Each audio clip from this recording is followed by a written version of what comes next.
Hello and welcome to Political Paradigm, coming to you live from our studios in the nation's capital, Abuja. I'm Terry Ikumi. It's 1 week now before the inauguration of the 10th National Assembly.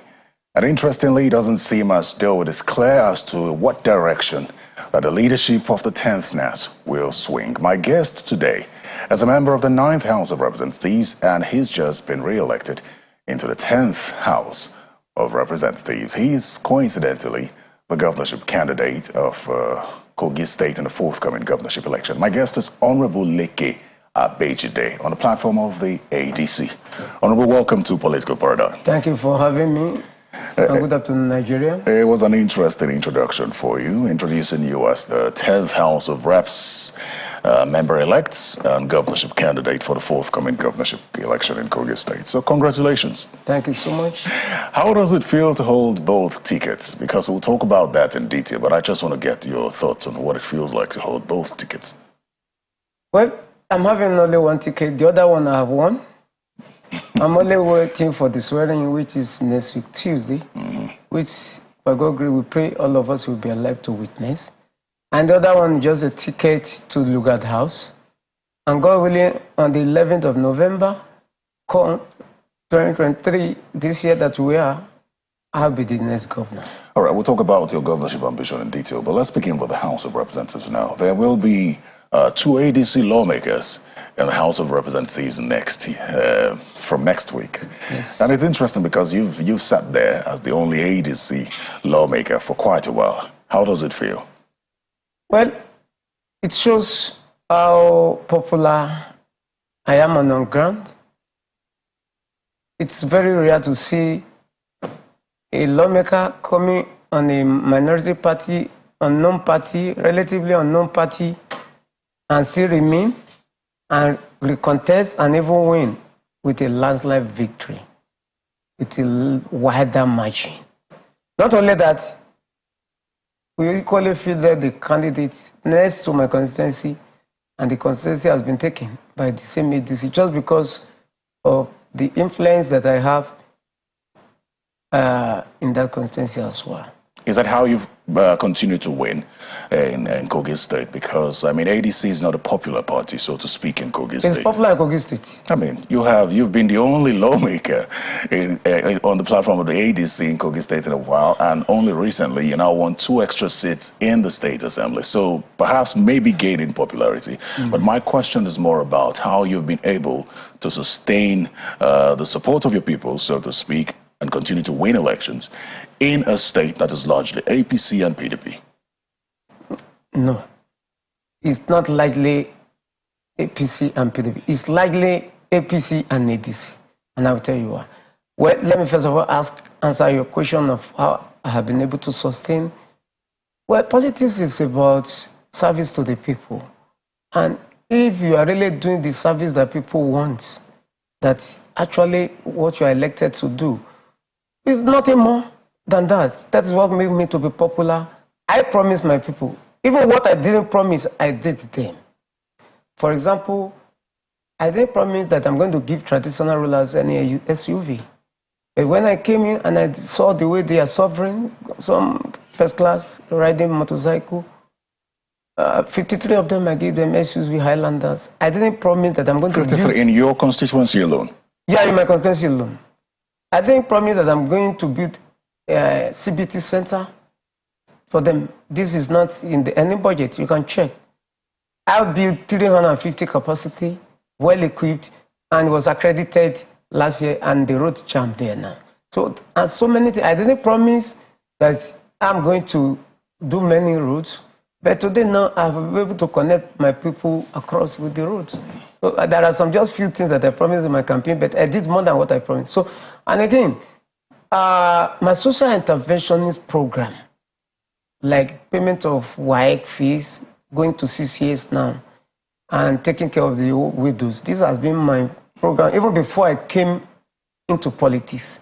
So I expanded it, and this is what makes people to love me more. And they know that once I talk, I follow the talk. I don't talk like politician. I believe whatever you say, you should keep it, because God is also watching. You know, I think anyone listening to you now, especially when you mentioned 53 SUVs for traditional rulers, would question where you got the funding from. And that would be because it would be understandable that your social intervention programs and perhaps your constituency projects, your constituency project would be perhaps lobbying in the National Assembly for such things. But funding, buying 53 SUVs, where did the money come from? I have a foundation that is being funded from. I came from somewhere before National Assembly, so my foundation has been there even before I came in. So the foundation is expanding day in, day out, with the business that I left behind, with capable hands. So the funds came from there. That is how it has been.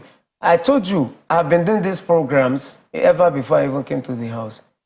If I'm not a man of means, I wouldn't have been able to do it. And even, I wouldn't have been able to win on a small platform.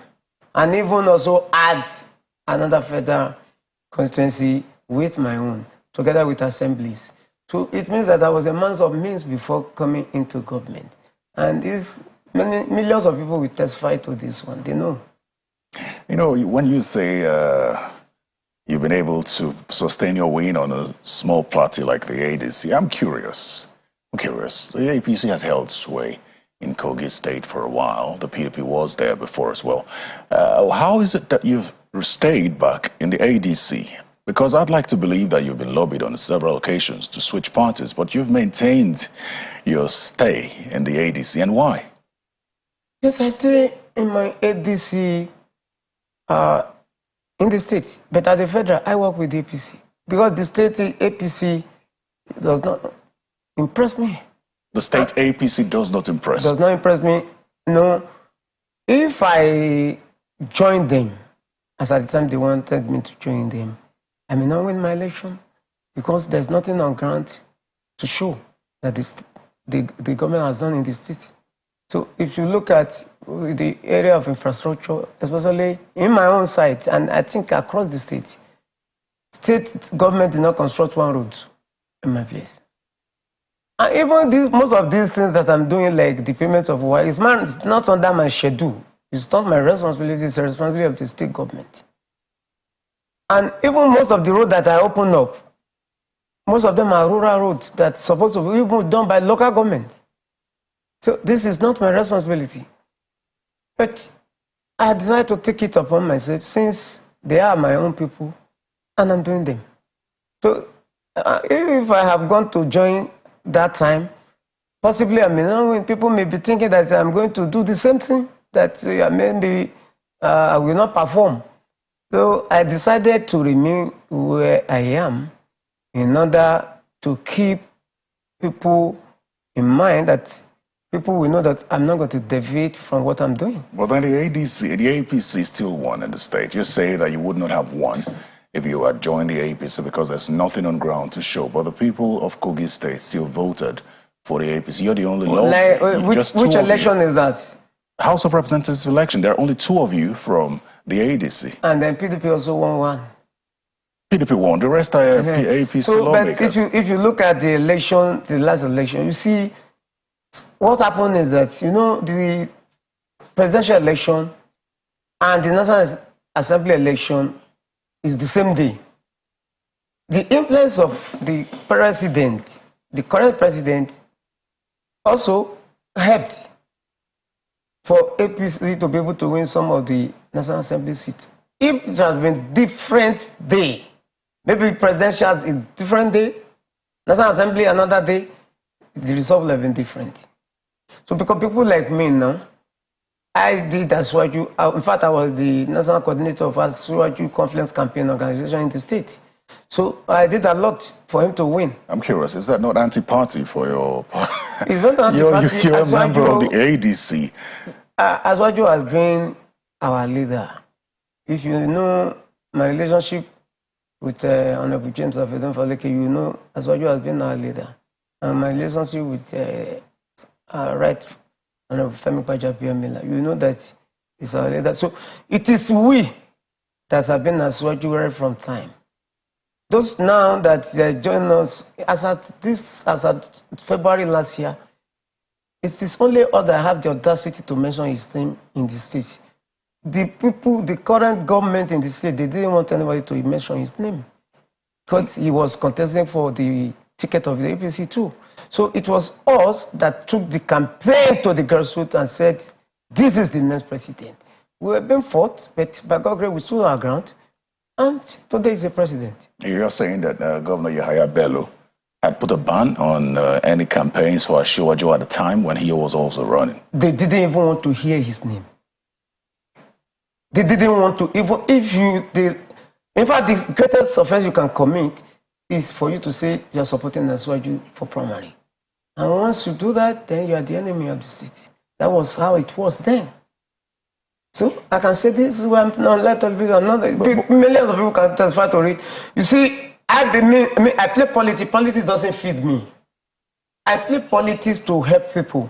So wherever I am, I remain there. In 2015, we did this APC election. I was in APC in 2015. We worked together and Audu won. Unfortunately, we lost him. Prince Abakadu. Then James Hon.Leke was the running mate. He was to be governor. They didn't give it to him. And I was with him to the end. I was with him to the Supreme Court, and I told him, I said, if we are going to sink in this one, we sink together. There is nothing they didn't do for me to join the government that we didn't work with. I said, no, I will remain. That's how I play my own politics. I don't betray. I remain where I am.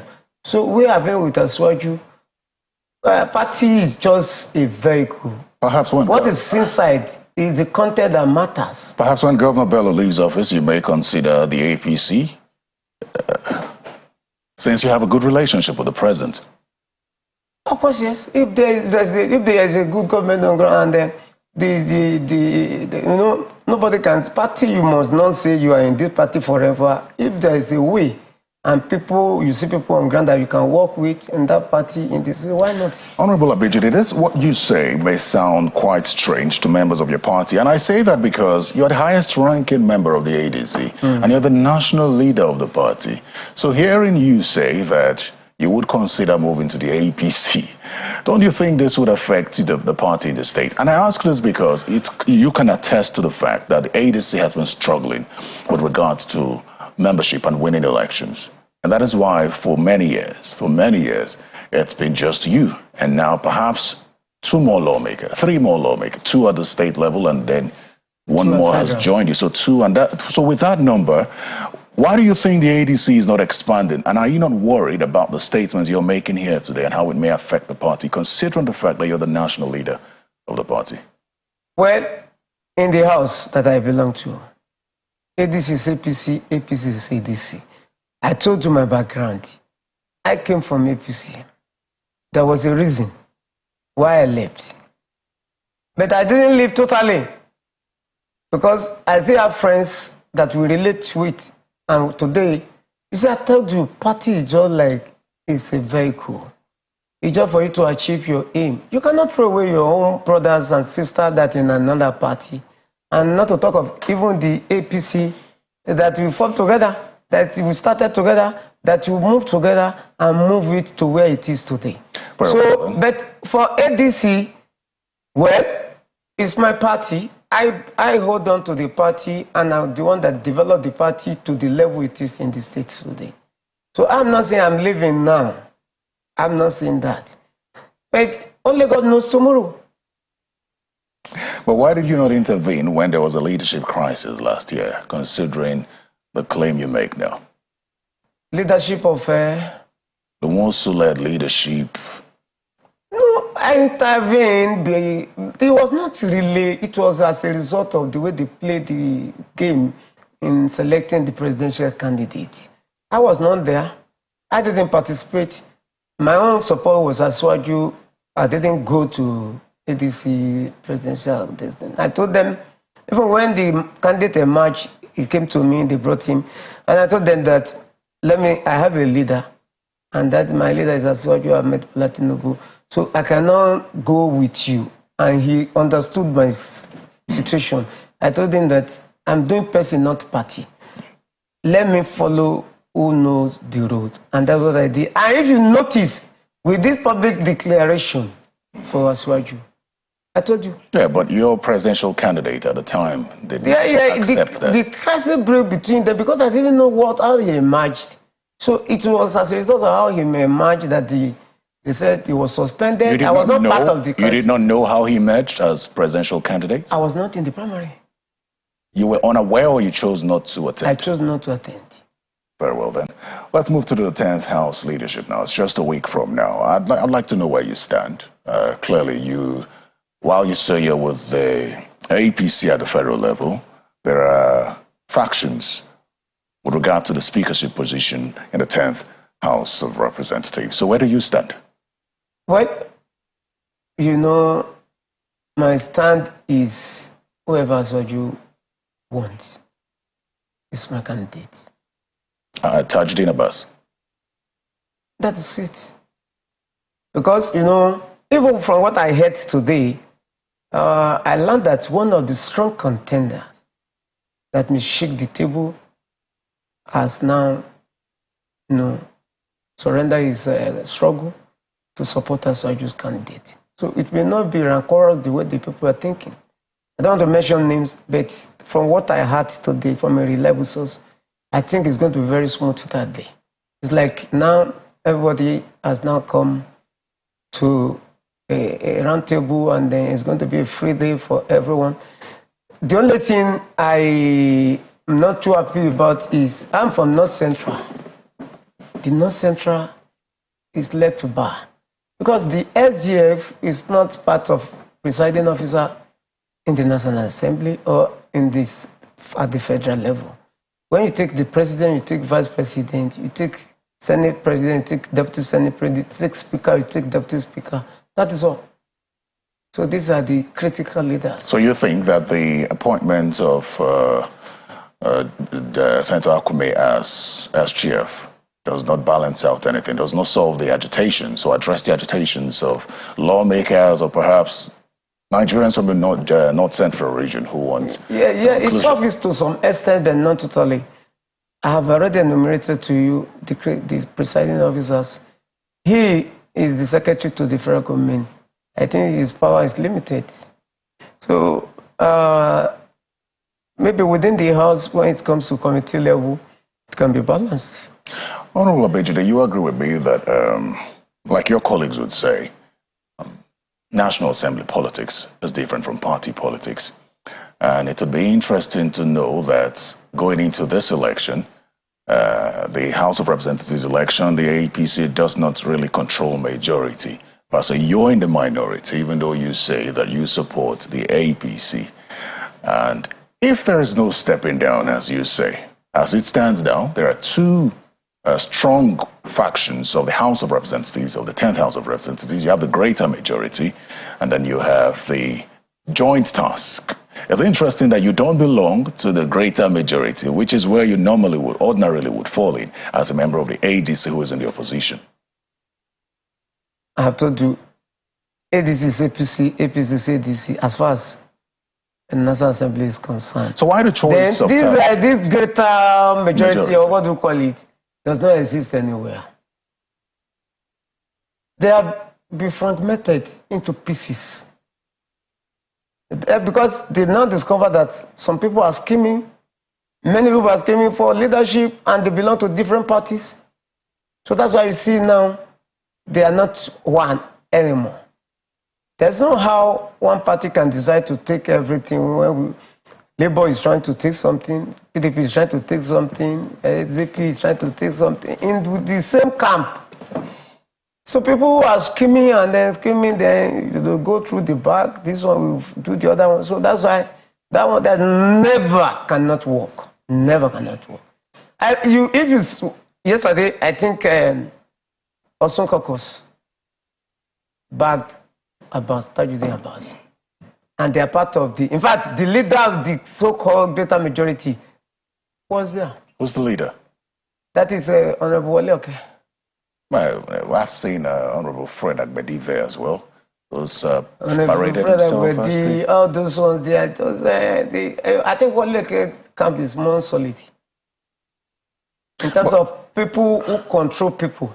Yeah. But for you, Honorable, is it all about politics? Is it politics? Or do you believe that Honorable Tajuddin Abbas has the quality to be speaker? Because in speaking in his favor, you've constantly talked about aligning with the party. So it seems like it's all politics for you and less about the quality of leadership of this man. Well,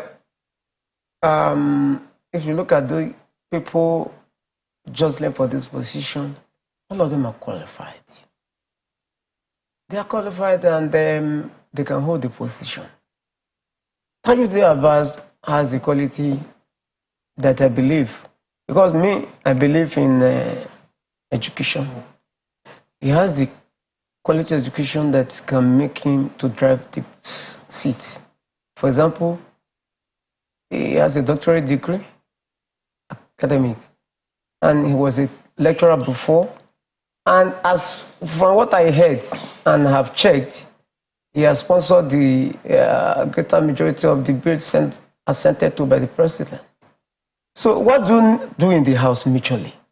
It is about debate, you make motions, you now sponsor bills, and then you go to your constituency, and then you do constituency projects. This is all about lawmaking. That is even it's only in Nigeria now that we have turned it to be like executive position, whereby your people will be asking you for road, asking you for water, asking you for everything. But in terms of the House, what a National Assembly is meant for, I think he has the quality. I'm not saying others doesn't have the quality, but just the only thing that I see that is a little bit not too okay is the zoning system, whereby they put the two presiding officers in Northwest and left the North Central bar. So that is the only mistake. But in terms of quality, he has it. Others too has. But it depends on the party that has the majority in the opposition JPC, and they have preferred him. So we have no option than to follow them. Honorable Abejide, I still see you as a member of the opposition minority, regardless of how you say you align with the APC. So I'm going to ask you this question. Are you also in talks with the minority, with the opposition lawmakers now with regard to who will be minority leader? Well, that's, I'm not in talk with that, but we will look at whoever comes up. Nobody has ever made himself available that he wants to be a minority leader. In the 9th Assembly, were you consulted with regards to the Yes, I was emergence of the consulted in minority the 9th leader? Assembly. But as at today, I don't think that one, the speaker will emerge first. No, that's not a problem. The speaker will emerge, but we cannot ignore the minority leadership. If I'm to play that part, maybe as a minority, as you call it, which people always call me to be part of the majority. That's how they see me, because I attend every other meeting of APC, they will invite me. Now, I see that the current minority leader is from South-South. So I think Southwest will be to produce the minority leader. That's where I see it, so that everything will balance. Very well. Now let's talk about your governorship ambition now. You want to be the governor of Kogi State in the, I think, November elections. You hold the House of Reps ticket or certificate in one hand, and then you hold the governorship tickets in the other hand. You're the national leader of the ADC. You're the highest ranking member of the ADC, and many have seen this as monopoly, which perhaps may be the reason for the crisis in the ADC, considering the Daley Williams faction. There's no faction in Kogi State. Actually, at the beginning, when we wanted to do the primary, it was the handwork of some government appointees in the state. So they see me as a threat to them. And they wanted to try whether we can have a parallel primary, which didn't happen. Because, before you can do a primary, you must give INEC 21 days notice. So, and then tell INEC the mode of the primary that you want to do, whether it's direct or is indirect, which my party leadership did. We gave them 21 days notice. This guy, after the states, because one of the commissioners for my place was behind of all this. The commissioner for, I don't know his name. You see, they were trying to make sure we don't have candidates. At the end of the day, they failed. Because the guy said that same day William came to me the second day and said that he was not aware. They just invited him. When he got there, he saw government apparatus, people from government house. He was, what is all this? He was surprised that he didn't fill any form. That the second day they gave his certificate of return. So I said, okay, let us see who Hon.Leke is going to unveil. When Hon.Leke unveiled, what happened? Hon.Leke Abejide. Because who is APC in this, ADC in the state? It is me, they know. Well, my question to you was more about the monopoly of the apparatus of the party, national leader, House of Reps member-elect, governorship candidates. That is how it's always been in the party. It is about people believe in the party because of me. If I'm not on the ticket, ADC will not win anything in the state. That is why it is. I'm not monopolizing it. In fact, this particular one, I was not interested at the beginning because all we were planning is for Hon.Leke to contest the governorship election. It would have been so easy. Hon.Leke, who was in the APC? Of course, is our leader. In the ADC?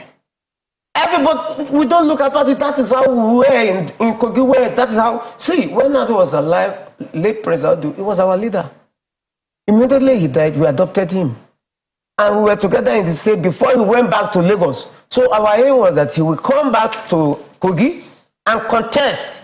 So all of us, both in APC, in PDP, in ADC, we're expecting him to come. See, this election coming in Kogi State is not going to be about party.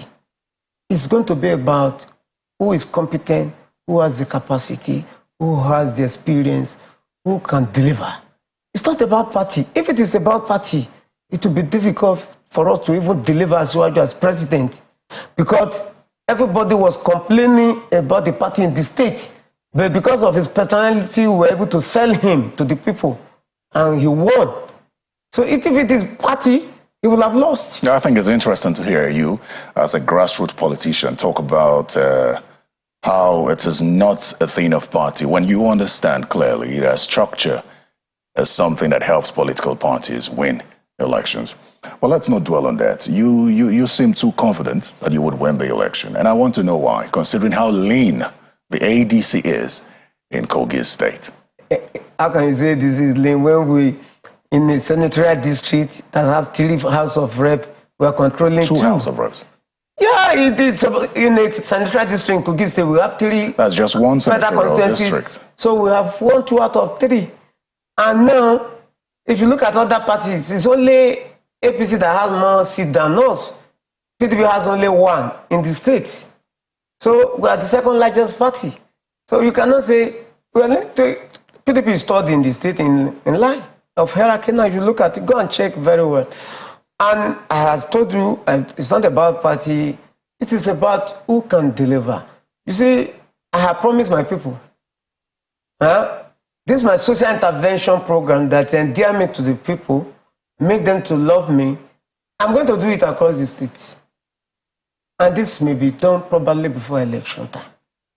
So this is what I know. And that's what I will do continuously when I become governor. Just as we wrap up now, since you're talking about what you intend to do under you as governor, what would you change considering what the APC has left or hasn't grown since the past 8 years? What I will change is, first, I will allow local government to function fully. They will have their autonomy fully. Whatever comes from the federal election, they will use it for the people. Then the salaries of the local government workers will be paid fully, not in percentage. Then the pensioners will be paid as at when due. If you come to my place now, you see the way I link them with roads. Infrastructure is going to also be my priority. As I do physical infrastructure, I will do stomach infrastructure because people need to eat. People need to feed themselves. And as I said, I will make sure this issue of WAEC and NECO is free across the state for the number of years I will be there. So I will make life easy, take away the burden of the parents so that it will be lighter for them. Health-wise, yes, if you come to state now, there are some hospitals that the state government is currently building. I'll make sure they're well equipped and people will have less problem in terms of health challenges. You have a lot you want to do for the people. Quickly, how do you intend to get the funding for that? Revenue generation. You see, Kogi State has, I think, one of the highest mineral resources in this state. It's just because if you are not prepared for governance, you will not see them. The biggest cement factory, now we have three in Kogi State now. Apart from that, we have gold. In my place, where I come from, my local government, the finest gold is there. There's a place called Lodobi in Isolu. The finest gold is there. We have a lot of mineral resources you can tap. Who's mining the gold now? It is untapped. I think people are doing it illegally, which is maybe the state government is not even aware. Then, Kogi State is supposed to be a tourist center, a tourist state, because that's the state where the two major rivers converge. You can develop it and make it. See, I'm from maritime sector. Kogi State is supposed to have what you call inland containers depot. And you can even have port by dredging that river, whereby ship can come in. All those containers that are supposed to go to the north will be discharged there. Instead of going to Lagos, then you take your cargo, going to other area on Onisha, any close by state, and it will be easier for people and a lot of revenues. Right. There is no truck that carry container that will not pay at least maybe 5,000, 10,000. That's what Kano State does. Honorable Hon.Leke Abejide, I'd like to thank you very much for taking a break from the plenary that's ongoing now to come talk with me. Thank you very much, and I wish you well. And two things, the 10th House of Representatives and your governorship ambition. Thank you so much. Thank you very much. Come and congratulate me that day. I wish you well. We'll be in Lugar House together. I wish you well. Very well. So I'd like to appreciate you once again for your time, for coming here. Hon.Leke Abejide is the member of the House of Representatives. He represents Yagba East, Yagba West, Smokmamuru Federal Constituency of Kogi State. Now, when we come back, the conversation on the 10th House of Representatives leadership will continue. My guest is a first-timer, as a member-elect from Kaduna State. Please stay with us.